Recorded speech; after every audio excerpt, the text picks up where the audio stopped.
Perkenalkan, nama saya Rifki Dwi Ramadan. Saya dari Fakultas Teknik kelas TM 6B. Ingin mempresentasikan tentang proses pembuatan piston menggunakan sand casting. Yang pertama, definisi pengecoran logam. Proses pengecoran logam pada dasarnya ialah penuangan logam cair ke dalam cetakan yang terlebih dahulu dibuat pola hingga logam cair tersebut membeku dan kemudian dipindahkan dari cetakan. Kemudian pengertian piston. Piston adalah bagian utama pada mesin berupa sumber geser yang terpasang di sebuah silinder mesin yang bekerja secara bolak-balik menjadi gerak angular atau berputar yang digerakkan oleh adanya expand gas atau pembakaran dan mengubah energi panas menggunakan energi gerak. Piston pada mesin juga dikenal dengan istilah torak, adalah bagian part dari mesin pembakaran dalam yang berfungsi sebagai penekan udara masuk dan menerima tekanan hasil pembakaran pada ruang bakar. Kemudian fungsi piston, menghisap, mengkompresi gas baru dan membuang gas bekas hasil pembakaran, mengubah tekanan hasil pembakaran menjadi gaya dorong pada stang piston atau seher, mengatur pemasukan dan pembuangan gas pada motor 2 tak. Pembuatan piston. Bahan pembuat piston adalah aluminium karena sifatnya yang ringan, tetapi aluminium murni terlalu lembek dan mempunyai pemuaian yang tinggi untuk dijadikan piston. Maka dari itu, piston dicampur dengan beberapa logam lain agar lebih kuat. Bahan yang biasanya menjadi bahan campur aluminium dalam pembuatan piston yaitu yang pertama silikon. Makin tinggi kadar silikon, maka makin kecil pemuaian akibat panas dan gesekan, tetapi makin sulit dalam pembuatan. Yang kedua, tembaga, lebih tahan terhadap karat dan kemampuan penyaluran panas lebih baik. Yang ketiga, nikel, memiliki kekenyalan yang tinggi, tahan terhadap temperatur tinggi, tingkat pemuaian rendah, dan tahan terhadap karat. Kemudian langkah proses pengecoran piston.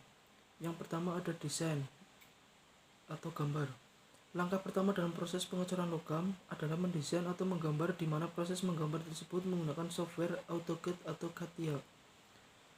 Yang kedua, persiapan bahan. Bahan-bahan yang akan digunakan dalam proses pembuatan produk piston melalui proses pengecoran logam diantaranya adalah sebagai berikut. Yang pertama, papan kayu, yaitu papan yang digunakan sebagai dasar dari pola piston yang akan dibuat dengan luas ukuran 400 x 600 mm.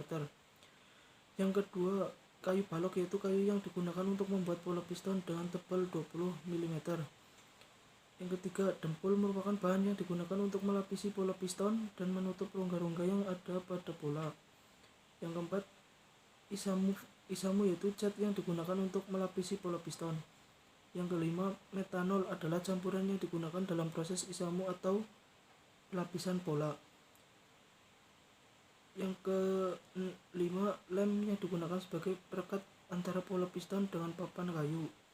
Yang keenam, aluminium adhesi 12 merupakan logam utama yang akan digunakan sebagai bahan untuk membuat piston.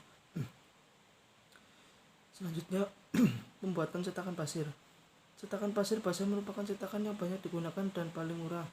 Kata basa dalam cetakan pasir basa berarti pasir cetak itu masih cukup mengandung air atau lembab ketika logam cair dituangkan ke cetakan itu. Istilah lain dalam cetakan pasir adalah skin treat. Cetakan pasir basa juga banyak digunakan untuk besi tuang, paduan logam, tembaga, dan aluminium yang beratnya relatif kecil, maksimum 100 kg. Keunggulannya, memiliki kolapsibilitas yang baik, permeabilitas baik, reusabilitas yang baik, murah, dan mempunyai kelemahan yaitu uap lembab dalam pasir dapat menyebabkan kerusakan pada beberapa coran, tergantung pada logam dan geometri coran. Selanjutnya, pembuatan pola. Pola bisa dikatakan seperti tiruan benda kerja yang akan diproduksi dengan teknik pengecoran, dengan toleransi atau sesuaian ukuran sesuai perhitungan pengecoran. Dalam pembuatan pola harus perhitungan harus sebagai berikut. Yang pertama, penyusutan. Karena logam akan mengalami penyusutan pada waktu pembekuan, jadi harus diperhitungkan terlebih dahulu dengan penyusutan aluminium dan magnesium sebesar 1,30%. Yang kedua, tirus.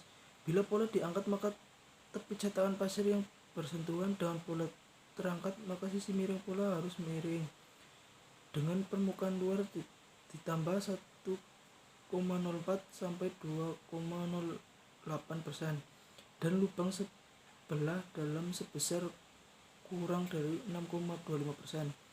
Yang ketiga, penyelesaian. Setiap hasil coran yang akan dilakukan proses finishing menambahkan sekitar 3 mm. Yang keempat, distorsi.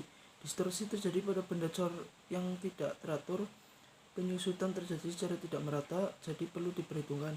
Yang terakhir, kelonggaran. Bila benda cor tidak dilakukan finishing, maka pola dibuat sedikit lebih kecil dengan pertimbang penyusutan juga. Selanjutnya, pembuatan inti. Inti terbuat dari pasir yang berguna untuk membuat lubang penuh atau sebagian pada benda cor. Inti harus memiliki kekuatan yang memadai dan juga mempunyai polaritas. Inti juga harus mempunyai permukaan yang halus dan tahan panas. Dalam pemasangannya, inti terkadang memerlukan penyangga yang disebut couplet agar tidak berubah posisi saat penuangan logam cair. Selanjutnya, proses peleburan. Logam yang kita lebur adalah logam aluminium IDC-12 yang dimasukkan ke dalam tungku yang kemudian dipanaskan menggunakan burner dengan bahan bakarnya menggunakan solar. Titik cair dari aluminium murni plus 670 Celcius, tetapi aluminium jika dipadukan oleh unsur paduan maka titik cairnya akan bertambah. Unsur-unsur paduan yang biasanya dipakai sebagai paduan aluminium adalah silikon, tembaga, magnesium, timah, dan lain-lain. Reaksi kimianya, steam aluminium hidrogen aluminium oxide untuk mencegah porositas pada logam aluminium, maka dapat dilakukan beberapa cara, antara lain melindungi aluminium cair menggunakan gas nitrogen N2 karena gas nitrogen mengikuti hidrogen sebagai penyebab porositas pada aluminium.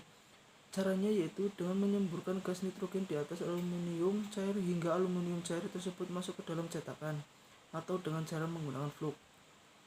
Ada 4 macam flux yang dipakai dalam membuat produk aluminium menjadi lebih baik dalam hal sifat-sifat fisik ataupun sifat mekaniknya, yaitu yang pertama, covering flux, digunakan untuk mencegah gas hidrogen masuk ke dalam aluminium cair. Yang kedua, cleaning flux, untuk menghilangkan kandungan padat non-metalik dari aluminium cair. Yang ketiga, degassing flux, dimasukkan ke dalam aluminium cair untuk menghilangkan gas yang terjebak dalam aluminium cair yang dapat menyebabkan porositas. Yang keempat, dosing of flux, digunakan untuk memperbaiki logam aluminium dari proses.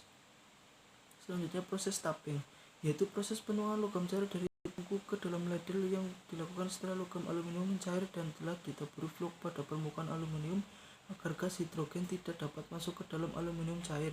Dalam proses penuangan logam cair dari tungku ke dalam ladle, harus berhati-hati dengan menempatkan ladle pada corong tungku supaya logam cair yang dituang tidak terbuang keluar dari tungku. Selanjutnya, proses pouring. Proses pouring adalah proses penuangan logam cair dari ladle ke dalam cetakan. Dalam proses penuangan logam cair ke dalam cetakan ini tidak boleh terputus sampai cetakan pasir tersebut benar-benar penuh oleh logam cair, dan jika ada sisa logam cair tersebut dituang ke dalam wadah yang telah disiapkan dan sudah di-coating. Setelah selesai penuangan logam cair tersebut, kita tunggu sampai membeku dengan waktu 30 menit. Berikut adalah gambar proses pouring. Selanjutnya, pembongkaran cetakan. Setelah logam cair membeku dalam cetakan, baut menyambung antara cup dan drum kita buka. Kemudian cup dan drum kita pisahkan, cup diangkat bersama coran dan menyingkirkan pasir dari cup. Drum dan coran dengan cara memukul pasir tersebut menggunakan palu. Setelah terpisah, coran kita angkat, kemudian cawan turun. Setelah turun, saluran masuk, saluran pengalir dan menambah dipisahkan dari coran, dan akhirnya sirip-sirip dipangkas serta permukaan coran dibersihkan. Dalam proses pembongkaran ini dilakukan secara mekanis atau dengan tangan.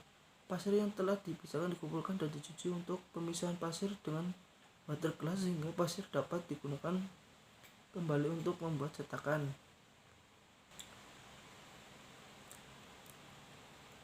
Selanjutnya, pemeriksaan atau quality control. Proses pemeriksaan produk coran terdiri dari beberapa proses pemeriksaan, yaitu pemeriksaan rupa atau fisik, pemeriksaan dimensi menggunakan jangka sorong, mikrometer, jig, pemeriksaan dan alat ukur lainnya.